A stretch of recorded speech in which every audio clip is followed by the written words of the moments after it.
So this comes highly recommended from the comments section of the last Phoenix Wright game I played. And this means I'm actually listening to the comments this time. Which is about damn time. Oh hey. No. No. That's not the one. No. Nope. It's not this one either. Wait. Could this be? It is! Finally. Time to get out of here. Hello? Is somebody there? Hello? Is there anyone in here? Yay!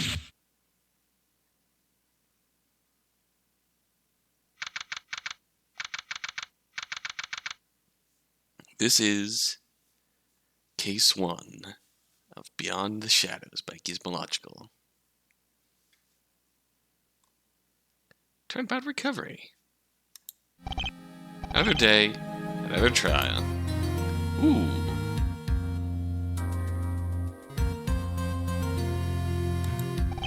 Now let's see. Badge? Check. Evidence? Check. Suit? Clean. Hair? Pointy. Looks like I'm all set. All the important points are set. Don't forget your co-counsel. Apollo Justice is fine and ready to go. Haha, of course. With a voice that loud, how could I possibly forget you? I'm glad that the two of you are enjoying some friendly banter. But need I remind you that I've got a literal death sentence hanging over my head here? Oh, hi, Emma. Looks like Emma's still feeling pretty on edge. Don't worry about it, Emma. Mr. Wright will have you found innocent in no time. He's handled plenty tougher cases in the past, you know? Right. It's not like I don't trust you. You weren't even able to do a real investigation at the crime scene. She's right. Considering the location of the crime, police didn't want us snooping around too much. We may not have much evidence at the moment. That's what the forensic team is there for, right? Wiggle wiggle, fix my tie. Wiggle wiggle, fix my tie. Hell yeah. You wouldn't be so confident if you had to work with that bunch. You'll be fine, Emma. Trust me. Yeah, like Apollo says. It'll all be fine. I hope. Emma's a close friend of mine, and I believe in her innocence entirely. That doesn't make the situation any better. The body was discovered in the records room at the local precinct. The victim, a detective, had been stabbed to death. Unfortunately for us, Emma was also found in the room at the time, unconscious. According to Emma, she was hit and knocked out by someone behind her after she walked into the records room and saw the body herself. Oh, I doubt that I'll be able to convince the judge that based on the evidence. The judge based on that alone. Especially considering that Emma didn't even see the person that attacked her. It'll take some serious work to win today's case. I just hope that I'm up for it. Looks like it's almost time. We should head into the courtroom. If you say so.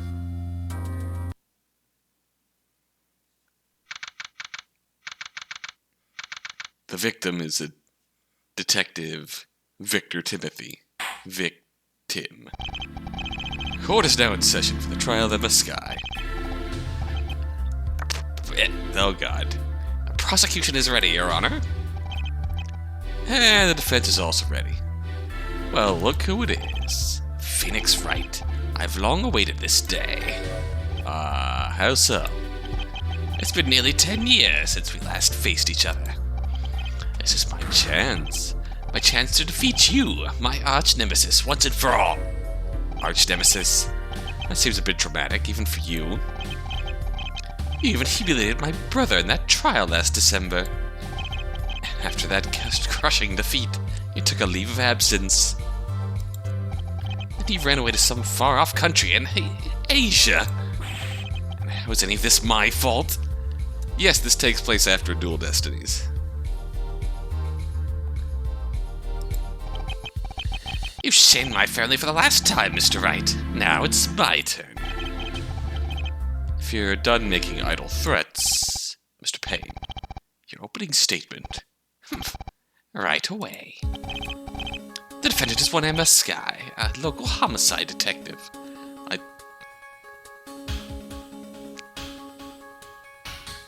I nearly came out as a homicidal detective, which is the worst kind of detective.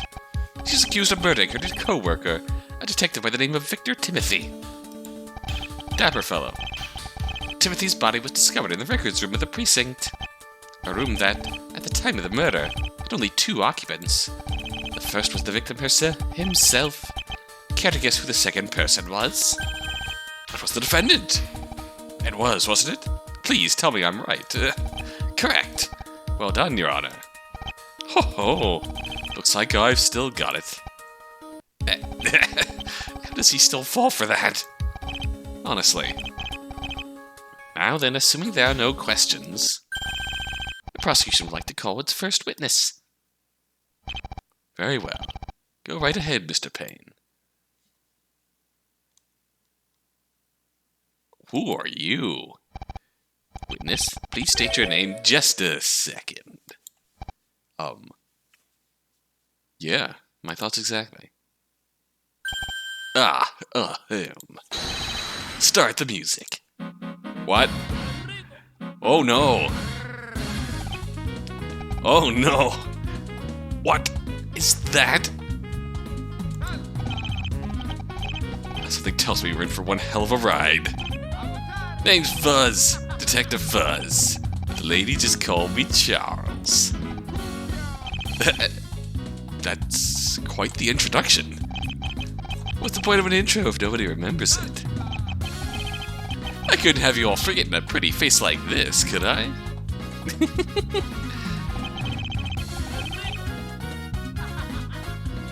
Were you the detective assigned to this investigation? Correct. But that's not all.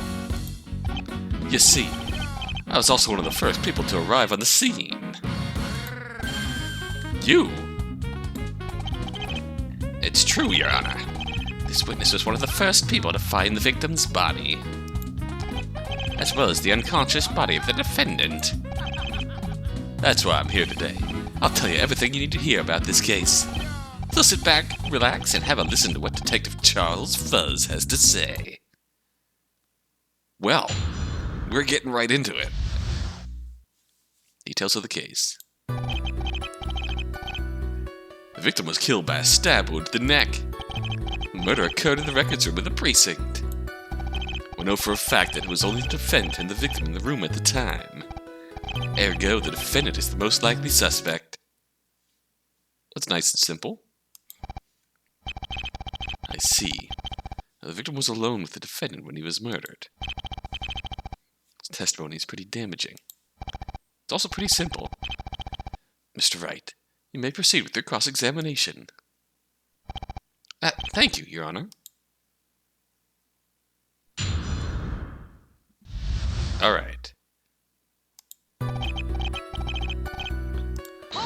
Let's get right into it. What did the killer use to stab the victim? The murder weapon was this knife. We've confirmed this by examining the stab wound. Plus, you can see the victim's blood right there on the blade. A knife? What was a knife doing in the police records room? That's simple. The records room was used to keep evidence from past cases.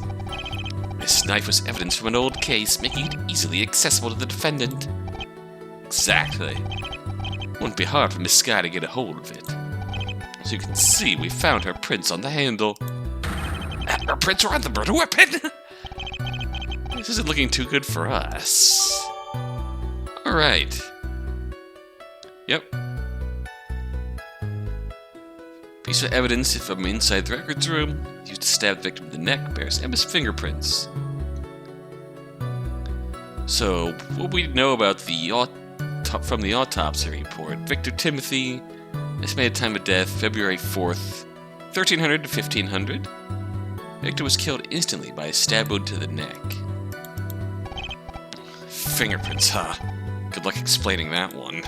Aren't you supposed to be helping as well? is a requirement of co-counsel to be unduly gloomy about the situation. We're in the records room. Man, I'm pretty. What can you tell me about the crime scene? Where we keep the evidence from old cases. Obviously, it's under some pretty tight security. Any detective can get in with one of these here key cards. I would like to submit this floor plan to the court. Ooh, okay. We'll have to take a look at that then. Please continue, detective. I know for a fact that it was only the defendant and the victim in the room at the time. Are we gonna get access log for that?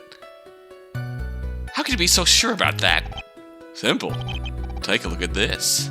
Oh, yep. What is this sheet of paper? An ID card is necessary to enter the records room.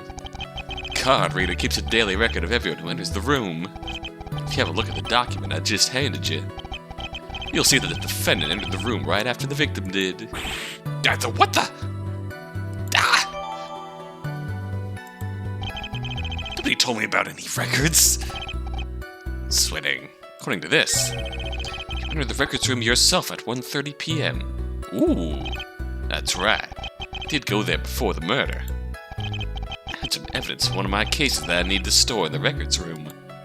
I made my way out of there at about 1:35 p.m. Wait a minute. According to this record, somebody else entered the records room only 2 minutes after Emma. Oh yeah, that'd be Ian. He watches over the evidence. So couldn't he have been the one that killed the victim and attacked the defendant? Objection! Unfortunately for you, it was him that first found the body and reported it to Detective Fuzz. In other words, the victim was already dead before Ian Guard entered the room. Ian Guard. Oh yes, this is... It's nice to get back into some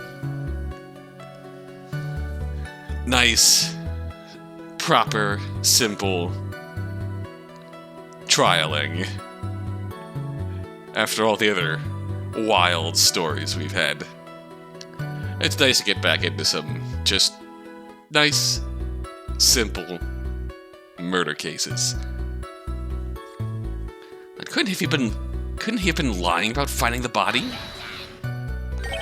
That's quite the claim. I assume you have evidence to back it up? Well, guess I can't prove it.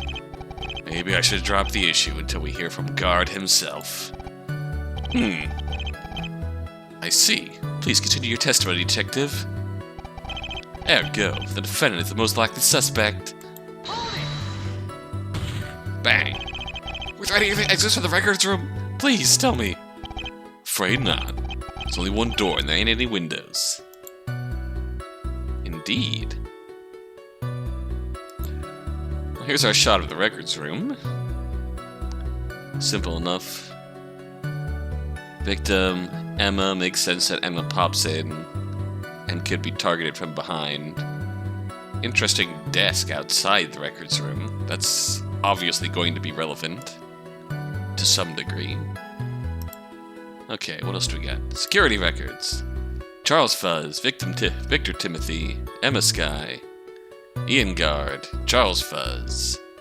System records the time of entry to the records room only. Time of exit not recorded. So, place your bets now, kids. Who is our killer gonna be? Ian Guard or Charles Fuzz?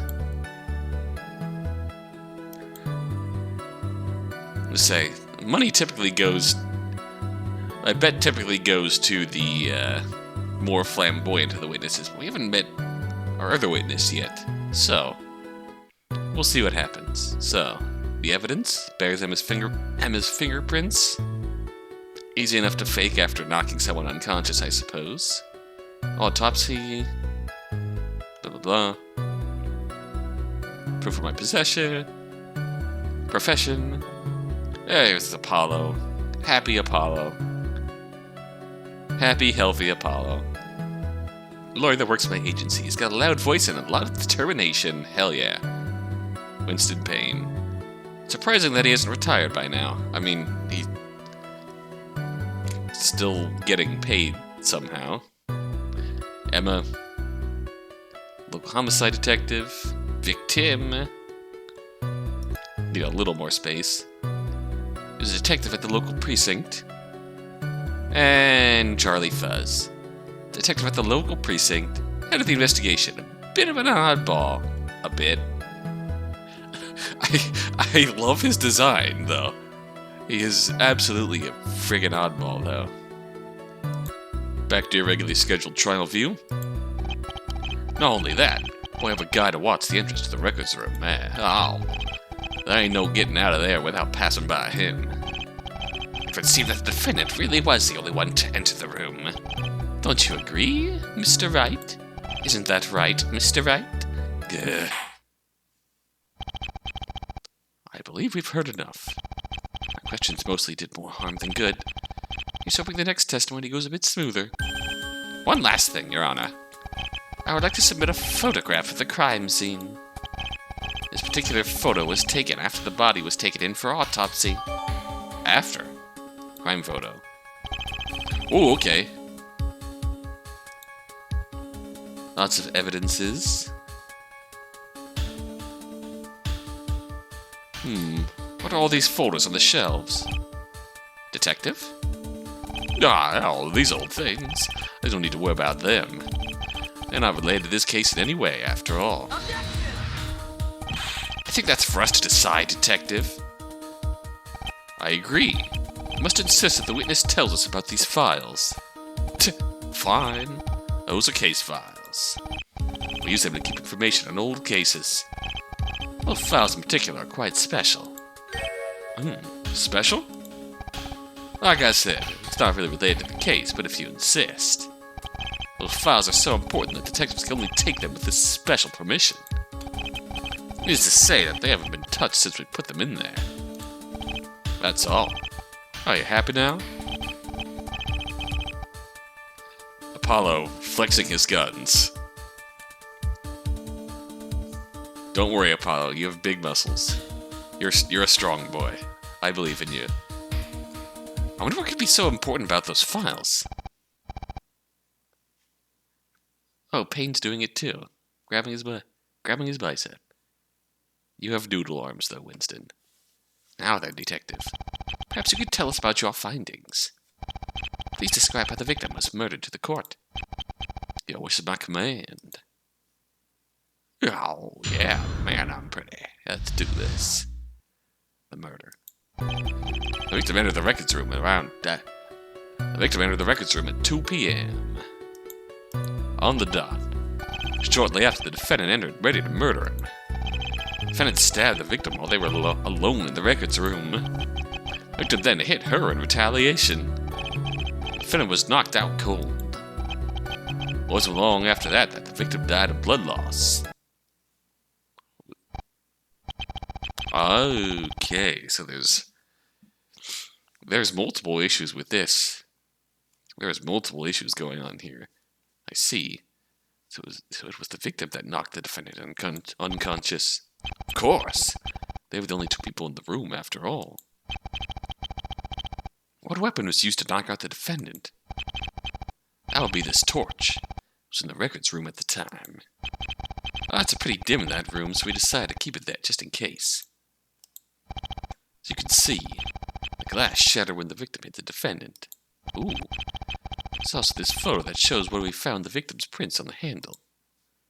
Interesting. Court accepts this as evidence. Oh boy. We can...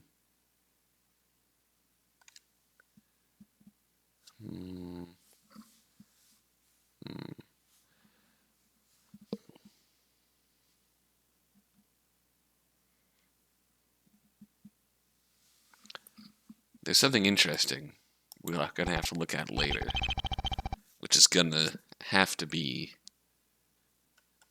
come into play. It has to. Now then, please begin your cross-examination. Alright, the murder.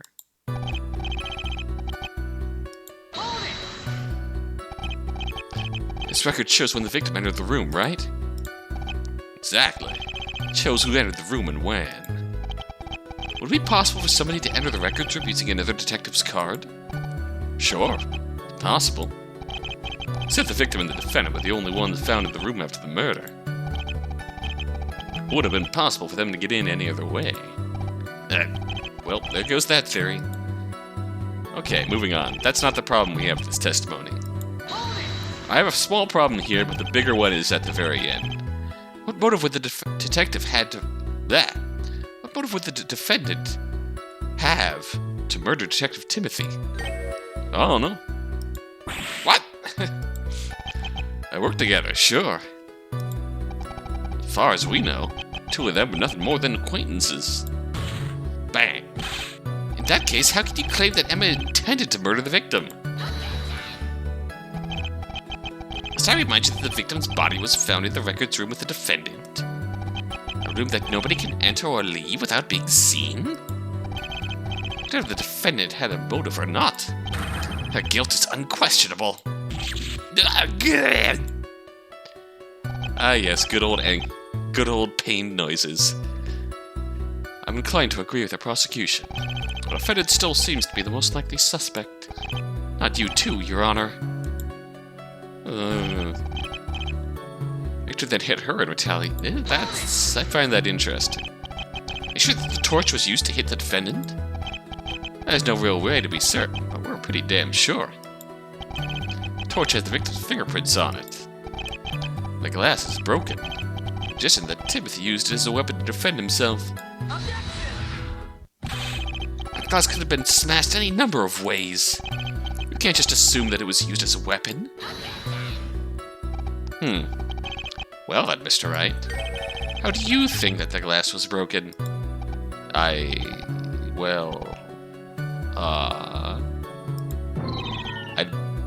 don't know. I think this might be a dead end for now, Mr. Wright. You can worry about the torch later. It's gotta come up later, and it's gonna be big.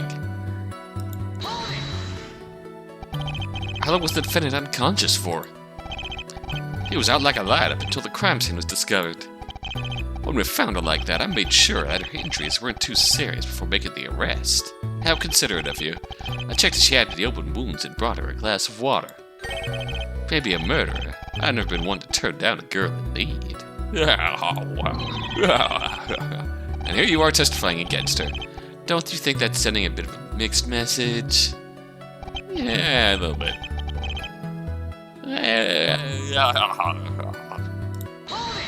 This is the problem we have. What you're saying is, the defendant stabbed the victim, who then fought back by hitting her with a torch, then died shortly after from his injuries. Nice work there, Polly. Want a cracker? I think he might be mocking me. You think? I'm just yanking your tie, buddy. From personal experience, I find it's best to not mention parrots around Mr. Wright. Yeah. Oh, very funny. It was one time. One. What are you thinking, Paul? Me? Let me think. I'll think about it. And I'll get back to you. But, you know, it's really hard to concentrate with you staring so intensely like that. Anyway, better have some good evidence to back you up here. A detective may look funny, but his testimony is pretty strong. It may take some effort to break it down entirely. I have a lot of new evidence at my disposal. I should have a close look at the court record.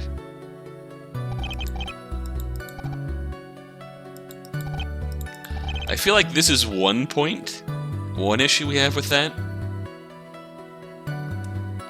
Because Emma couldn't have entered the room ready to murder, because she had to get the knife from the room itself, apparently. Let's take the obvious point first, which is concerned with the autopsy report, where the victim was killed instantly. Detective, I have to wonder. Detective. Why you gotta be so formal about it, buddy? Call me Charles. Oh, that's what the ladies called you. Him. Anyway, Charles, I have to wonder. Did you even look at the evidence before testifying today? Huh? What's that supposed to mean? Are you implying that I'm not doing my job? That's cool, buddy. I call slander, Your Honor. Well, this is just getting sad. What seems to be the problem, Mr. Wright? I mean, the detective has claimed that the victim was struck back at his killer after being stabbed. I'm afraid that's simply not possible. What are you yammering about? It's all right there in the autopsy report. The victim was killed instantly by a stab wound to the neck. Instantly? Oh, wait a minute. You see? The victim wouldn't have had a chance to strike back, because he was already dead. Nani? Start the music. Oh no. Arigo. Not again. Ugh. I thought the Governors were bad. There's a very simple answer to all this. Obviously, the victim hit the defendant with that torch before he was stabbed. But that's not what you said in your testimony. Lay off, buddy. We all make mistakes. Okay, what? I mean, sure. Lay off, buddy. We all make mistakes. This is a murder trial. You don't get to make mistakes. That's true. Please, be more careful in the future. Whatever you say, baby. Awkward blinking from the judge. As I was saying, the victim saw that girl coming at him with the knife. That's why he hit her with the torch. The defendant must have stayed awake long enough to go in for the killing blow. Then she passed out from her head injury. I see. That does make sense. I just explained it all away like it was nothing.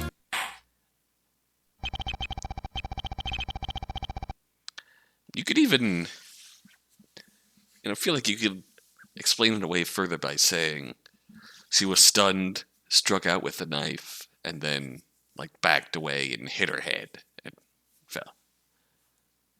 Passed out. It seems like there really is nothing wrong with the detective's testimony. Damn! I almost had him. If there are no further objections, please continue with your cross-examination, Mr. Wright. Yes, Your Honor. Just need to give it one more push. There has to be another contradiction somewhere. This is getting interesting. Come at me, buddy. Give it everything you've got. Okay, buddy. I'm not your buddy, pal. This feels like the other point that we do, in fact, need to go after. With the knife. Objection! Defendant followed the victim into the records room, ready to murder him. Interested in how you came to that conclusion. After all, the defendant hadn't even prepared a weapon before entering the room. Oh, what are you saying? This knife was a place. Bleh. Easy for me to say. Was a piece of evidence from inside the records room. This can only mean that whoever murdered Victor Timothy did not have a weapon with them when they entered the room. It suggests to me that the murder was not premeditated at all. Rather, the killer only decided to murder the victim after entering the records room. Not so fast, Mr. Wright. Let's not forget who we are talking about here. The defendant is a detective. He likely knew that a weapon would be present at the scene. That's very true. I have to admit I didn't think about that. Besides, what does it matter if the murder was premeditated or not? Perhaps the defendant decided to murder the victim on a whim. The prosecution has yet to prove any form of motive. Bang. Premeditated or not, why would the defendant kill the victim without reason? It can seem that we have not yet found any meaningful links between the victim and the defendant. However, it's not as if they were complete strangers to one another. They did work together, after all. I hope you're not about to claim that Emma committed murder over some kind of office drama. Whatever the case, there's nothing strange about the defendant using the knife as the murder weapon. It have been less risky using a weapon already at the scene than bringing her own. Whoosh. She does work at a police station, after all. Crud. That's enough. The defense has failed to raise any meaningful objections, whilst the detective has made some questionable errors. They were simple mistakes, I assure you. The testimony still stands. Now let's continue with the trial. Detective, you were one of the first to reach the scene of the crime, correct? I certainly was. That's when I began my initial investigation. Please tell the court about when you first found the body. Okay. Right into it. Discovering the crime scene. You see, we have a guy to watch over the records room at the precinct. His name's Ian Gard. He saw the defendant enter the room after the victim. Apparently he heard some noise and opened the door to investigate. After seeing the victim's body and the unconscious defendant, he ran to look for help. That's when he came to me. I went with him to the records room and opened the door. Immediately apprehended the defendant and began my investigation. Alright, now we're getting into it. Now we're in it. What was the state of the scene when you arrived? The floor was covered in the victim's blood and had a few pieces of broken glass. The broken glass? The victim wears glasses. It must have fallen to the floor and smashed during the murder. The victim fell on top of them, so he didn't realize where the broken glass came from until his body was moved. Should probably make a note of this. Victim's glasses found under his body. Crime scene photo.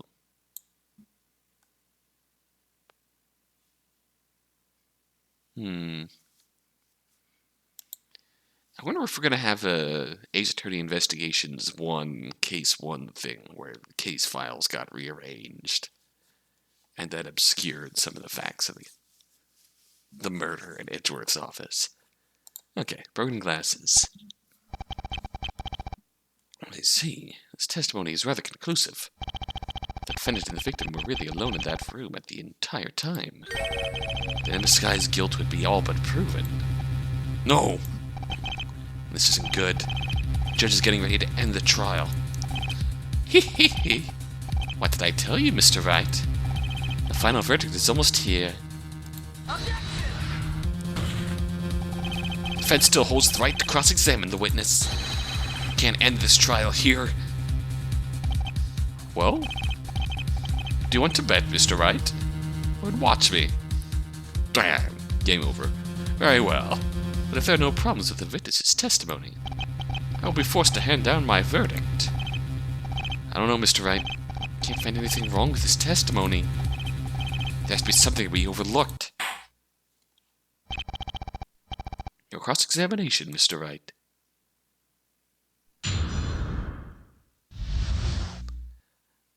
I'm very much hoping that the Mirror B music is the final testimony for this guy. Oh, here we go. Now we're in it. Are we gonna even get to meet Ian Gard? He watches over the records room. You can't let people walk in and take evidence wherever they feel like it. He's in charge of the admin work, too. Detectives need to speak to him before they can deposit or withdraw any evidence. He's the evidence banker. His name's Ian Gard. Dr. Gard's name is on these security records, too, isn't it? Right. He entered the room at 2:12 p.m. That was when he discovered the crime scene. Why did he enter the records room in the first place? Apparently, he heard some noise and opened the door to investigate. A noise? That's not very specific. What did Mr. Gard hear exactly? You'd have to ask him to find out the details. They'll come to think. I remember him saying something about hearing a scream. Maybe it was the defendant that screamed after she was hit.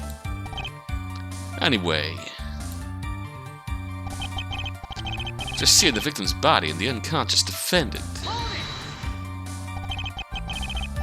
Was it definitely the defendant that he saw? He told me as much. Guess you could ask him yourself if you really wanted to. In all honesty, it'd be pretty difficult to mistake somebody else for the defendant. She's always wearing the white coat and the funky shades, after all. That sounds like Emma, all right. Apollo was not pleased. Since when did she wear shades? He ran off to look for help. He came to you? Actually, I guess I was the one who approached him. I was on my way to get some coffee when I saw him all in a panic. I asked him what was wrong, and he led me to the crime scene. Went with him to the records room and opened the door. Yep, as we see in the records. Is that where your name appears a second time on this record? Yep. The first time I was just dropping off some evidence. Then I used my card again to gain access to the crime scene. The guard's name doesn't show up because he entered the room at the same time as me. What about the rest of the investigation team? After me and the guard entered the records room, we held the door open to make sure that the forensic team would have easy access to the place. That's why nobody's name shows up on the record after mine. I mean, after that point, the record of attendance really doesn't matter, because he's already dead. Immediately apprehended. Why did you arrest Emma so quickly? It was a matter of simple logic. The defendant and the victim were alone in that room. Who else could it have been? Please don't tell me that you've already forgotten about that, Mr. Wright. Man, I hate locked room mysteries. Called out. Called out. What did you find at your initial investigation? Not much that hasn't already been said. Victim's corpse was on the floor, as was the defendant's unconscious body. There was blood all over the room, and the knife was lying next to the victim. Oh, and there was that torch. The floor was covered with broken glass. Other than that, there was nothing else odd or out of place at the crime scene. Well, that didn't help much. Don't be so sure about that. Huh? Did you find something? It's only a small problem. That's all I have to go on for now. Ooh, the stuff found at the crime scene. Detective, would you mind adding that last statement to your testimony? Sure thing, buddy. Other than the body, knife, and broken torch, nothing else out of place at the scene. Okay.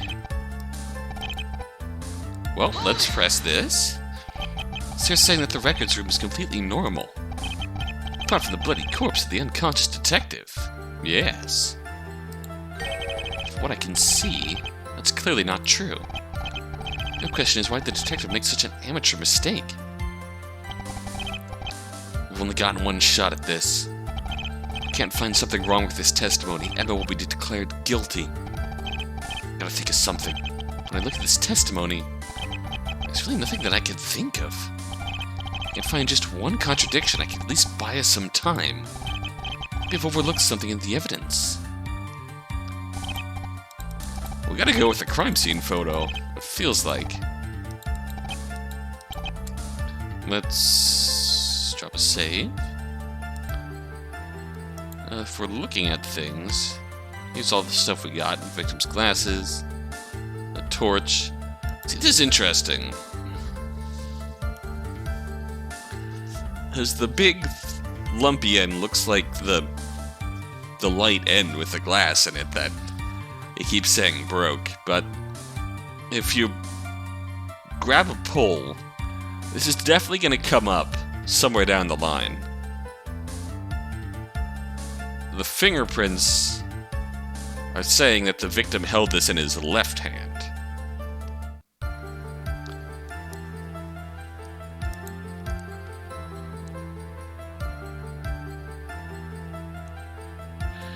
That's gonna come up again in some way. What else do we have to show off? This.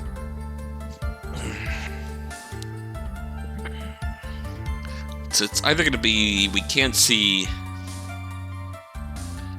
It's got to be this big hole in the files that he was talking about. That's got to be the thing we're looking for. So let's try it. Thought so. Detective, are you sure that there was nothing strange about the scene of the crime? Hey now, I spent a lot of time in that records room, buddy. I should think that I'd noticed that there was something wrong with it. Well, maybe I should take a closer look at this photograph. Huh? Look at this photograph. What on earth are you talking about? Let's find out where the defense is going with this. Mr. Wright, can you please point out what is so strange about this photograph? The big hole. These files. Not just the files, Your Honor. Specifically, look here. Oh, there's one missing, isn't there? I hardly think that a missing file is cause for concern. Clearly one of the detectives withdrew it from the records room before the murder. That would have been my first thought, too. Think back to what the witness said after this photograph was submitted as evidence. Those files in particular are quite special. Those files are so important that detectives can only take them with special permission. It's to say that they've been touched since we put them in there.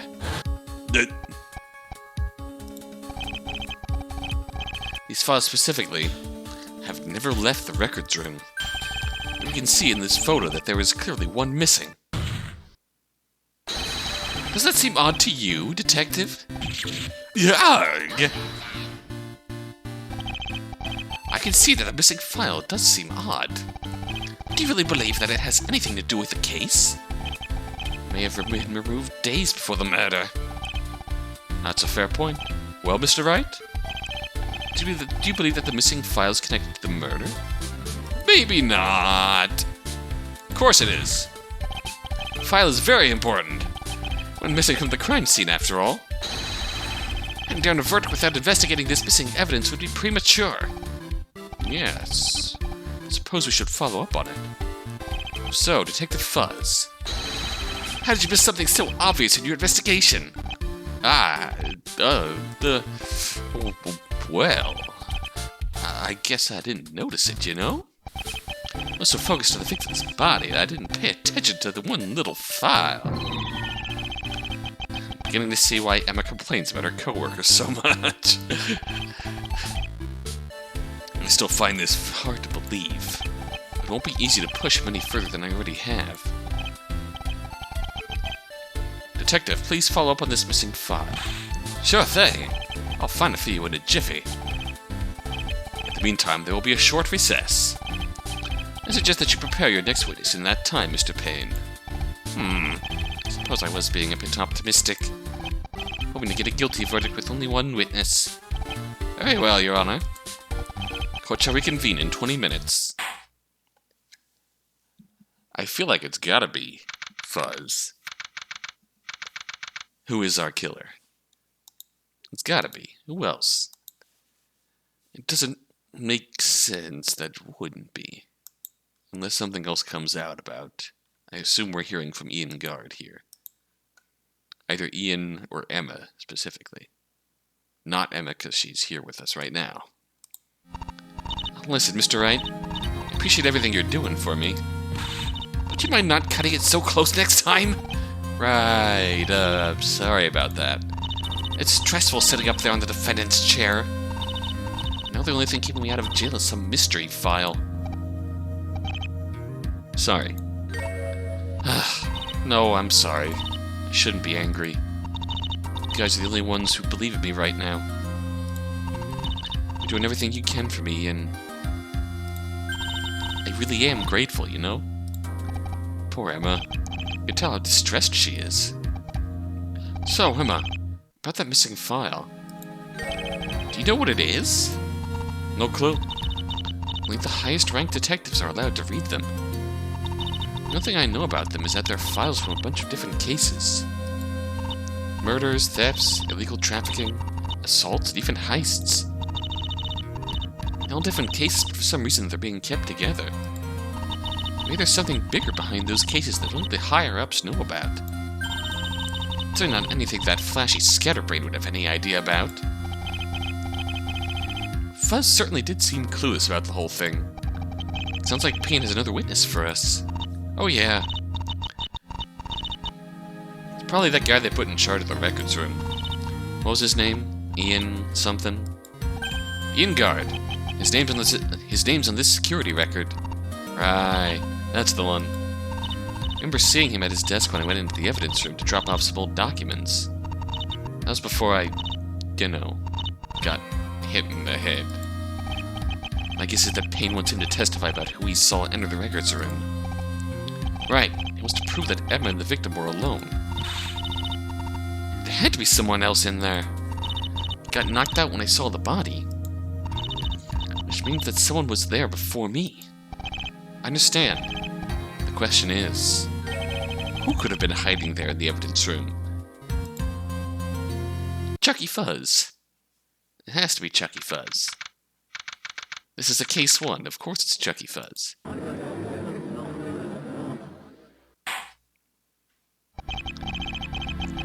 Court will now reconvene for the trial of Emma Skye. Prosecutor Payne, is there any news on the missing file from the records room? Sadly, no, Your Honor. I'm afraid I have some bad news. Of course you do. It would seem that the file was never checked out of the records room by a detective. Ah, there's no record of anybody taking it, which means that in all likelihood, that file was stolen from the precinct. Stolen? Ah, the plot deepens. Mr. Payne, what does this mean? Well, not only do we have no idea where the file is or why it was taken, we're not even sure about the contents of the file that was taken. Its contents? The specific document is kept under high security. Some high security we got. Not many know what the case file was about. Even those who do cannot tell us because we have not yet identified which file was taken. However, the prosecution still asserts that this file is unrelated to the murder.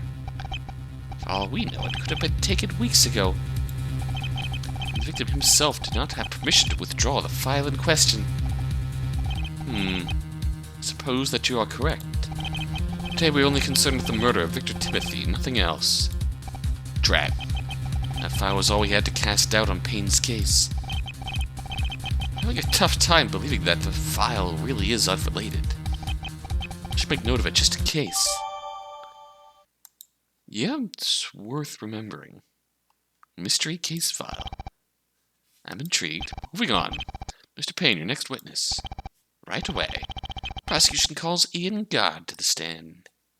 Ian Guard is relatively normal. Please state your name and occupation. My name's Ian Guard. I'm in charge of the records room at the precinct. Regarding the records room on the day of the murder, correct?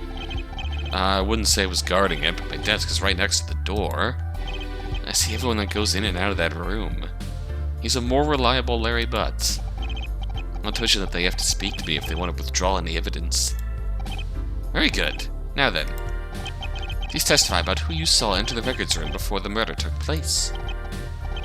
Sure thing. Let's make this quick, okay? It's almost lunchtime. He's a far more reliable Larry Butts. Unless he's in on the murder, then he's not reliable. And he's the opposite of reliable. I was at my desk all day yesterday. I saw everyone that went into the records room. Detective Fuzz came by at around 1:30, but he left before the murder happened. After that, the only person I saw enter the records room was the defendant. A couple minutes after she went in, I heard her scream. I opened the door to investigate. That's when I saw the crime scene. The defendant was unconscious and the victim had been murdered. Immediately ran to find help. That's when Detective Fuzz approached me.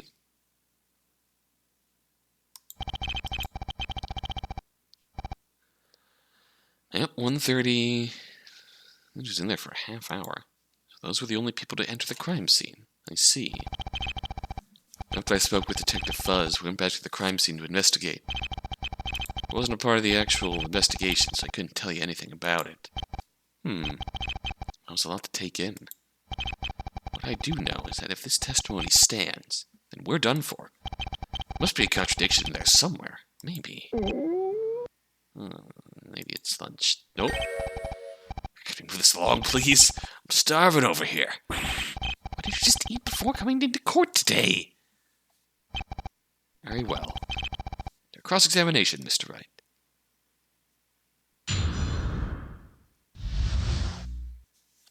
I'm still curious about why this is called Turnabout Recovery. Alright. Let's move on. All day? You didn't leave at all? Not until I heard the scream, no. I was at my desk from 9 a.m. until the very moment of the murder. Simple enough.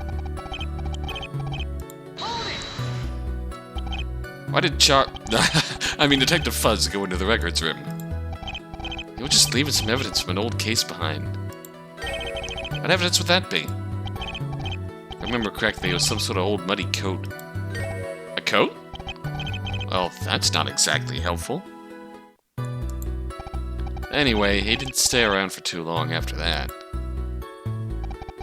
After that, the only person I saw enter the records room was the defendant.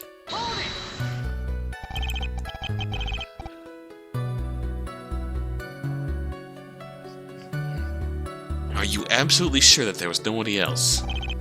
Don't you think he would have mentioned it by now if there was? I'm telling you, they were the only ones I saw.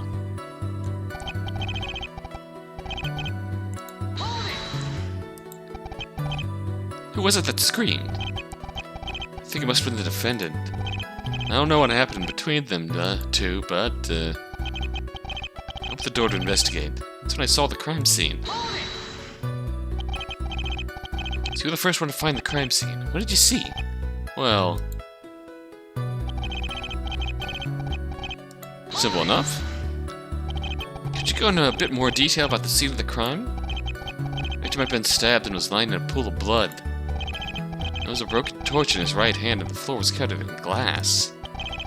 So the defendant, she was out cold and lying next to the victim's body. Nothing new there. What about that missing case file? Was it gone when you opened the door? I don't know anything about any case file. I just focused on the victim and the defendant. That's when Detective Fuzz approached me. He approached you? Saw me all in a panic and came up to me from behind. He asked me what was wrong and I immediately led him back to the crime scene. Could have been gone for more than a couple of minutes. Then he used his card to open the door and investigate. Mr. Wright, have you got a sec? What's up, Apollo? This testimony doesn't sound right. I think I know what you mean. Feels like this witness made an obvious mistake. But what reason does he have to lie about who he saw? A bit early to jump to conclusions. Let's try putting some more pressure on this guy until he cracks. Alright. Came by at 1:30.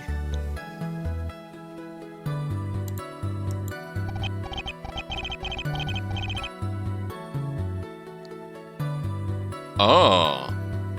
Yeah, this is the problem, because the victim entered the records room. So I think the logic behind press him until he cracks is point out the obvious mistake and see what comes out of it. Objection! So security records. Mr. Guard, I don't know if you've noticed this. What you're saying doesn't make sense. Huh? What do you mean? According to you, at the time of the murder, you only saw one person enter the records room. That is the defendant. When you look at the security record, you should have seen one other person. What? Who?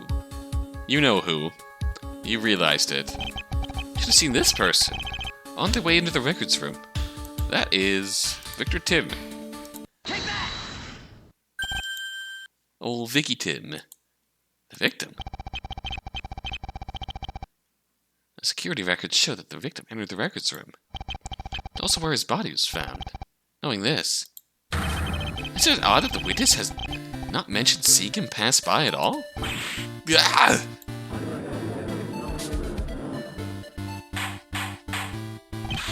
Witness, what is the meaning of this? Now hang on one moment. Just wait a moment. Come, sure, I saw him. I just forgot to mention it, so? It's a pretty big detail to just forget. That's enough, Mr. Wright. Clearly, the witness was just a tad confused. Mr. Guard just made a slight error, nothing more. When have any of my witnesses ever made a slight error? I wonder, witness, would you please correct your testimony? Yes, sure. Won't make any more mistakes, I promise. We'll see about that. It's really nostalgic hearing these testimony themes and good old justice for all. He's turned to cross-examination, one way or another. Find out what it is that this witness is hiding. Yes.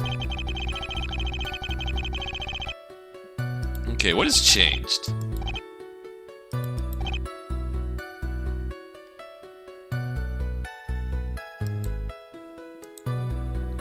Alright, this is becoming a thing. Guard claims to have seen 3 different people enter the records room. Like the Fuzz, the victim, and Emma. I want to hear more details about. We can pick any of the 3. I'd like to hear more about when you saw Detective Fuzz. Showed up at around 1:30 and left a little while later. Only showed up because he needed to deposit some evidence. Make sure that we've already heard about all of this. We continued. Okay.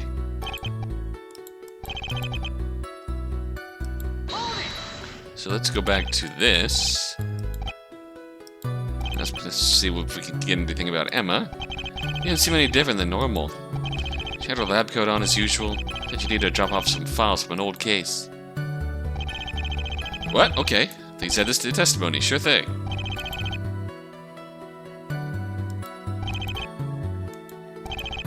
I mean, we can press this and see what happened. What was the evidence that Emma left behind? I remember it was just an old report for a vandalism case. Nothing related to this incident anyways. That's all, huh? Okay. That seems benign. So, let's ask about victim. I'd like to hear some more about the victim. Is there anything noteworthy about him? Did he act strangely at all? No, he was his usual self. Didn't notice anything strange. No help here. Well, maybe... Huh? Did you remember something? It was one thing. It was glasses. Glasses? I remember. I went to the records room. Victor wasn't wearing his glasses like he normally does. What? Really? I didn't see them anywhere. I find it a little strange. Something clearly isn't right with that.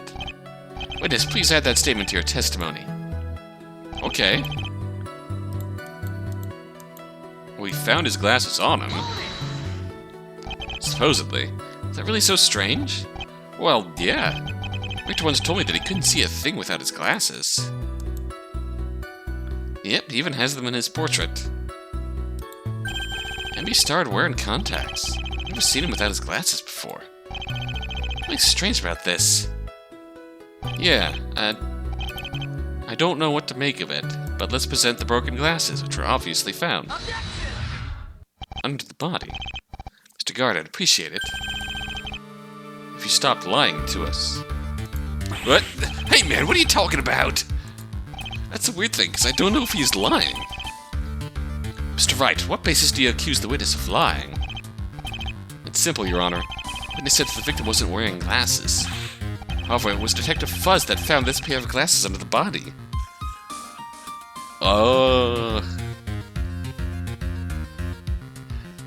And I think I see the twist we're going for here. Second witness always lies. Under his body? But in this case, clearly the witness was just, confused. That won't work this time. Witness was very adamant in his claim. What reason would the witness have to think that the victim wasn't wearing glasses?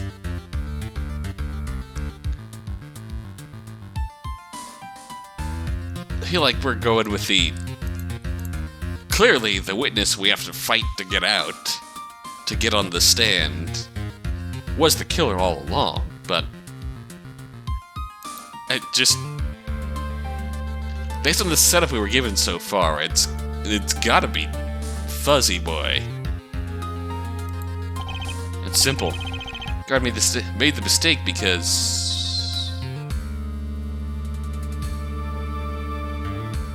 Oh, never mind. So, the victim hid the glasses, the victim was wearing contacts, or he saw the body. As we've already explained, the victim's glasses were found beneath his body. This would mean that they weren't visible until the body was moved for inspection. I seem to recall it was Detective Fuzz that first inspected the body. However, this witness had already left the crime scene by the time that the investigation had begun. Ooh. Mr. Guard, you never saw the victim's broken glasses. Okay, never mind, this is outright lying. If you had seen the victim before he died, you would have known he was wearing them. This leads me to only one conclusion.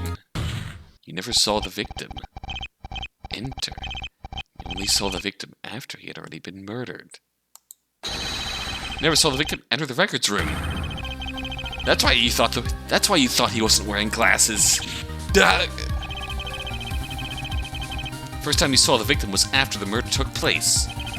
In that state, you couldn't see that the glasses were beneath the body. So you assumed that he hadn't been wearing them that day. No! Just a second! If the witness hadn't seen the glasses themselves, the floor at the crime scene was littered with broken glass. When the witness had deduced that the victim had been wearing his glasses? No, he wouldn't. What? There was some glass on the floor, but the witness didn't know that it was from the glasses. It was thrown off by another item at the crime scene. The torch. This torch was used to hit Emma. As you can see, the glass is broken. It makes sense that the witness assumed that this was the source of the glass at the scene. No! Nay. Witness, you can't hide the truth any longer. You never saw the victim enter the records room. Admit it. If the witness saw the victim or not is irrelevant. The victim was in there. The body was found in the records room. It must have passed the witness's desk at some point. Not to mention that we have the record of him entering the room at 2:10 p.m. The victim entered the records room is not in dispute here. What I want to know is why the witness never saw him. Well, Mr. Guard, what do you have to say for yourself?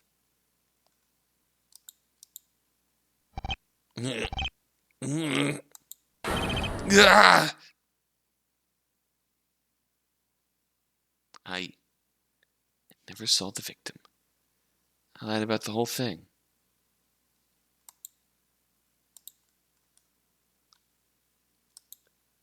Interesting. Now we're getting somewhere.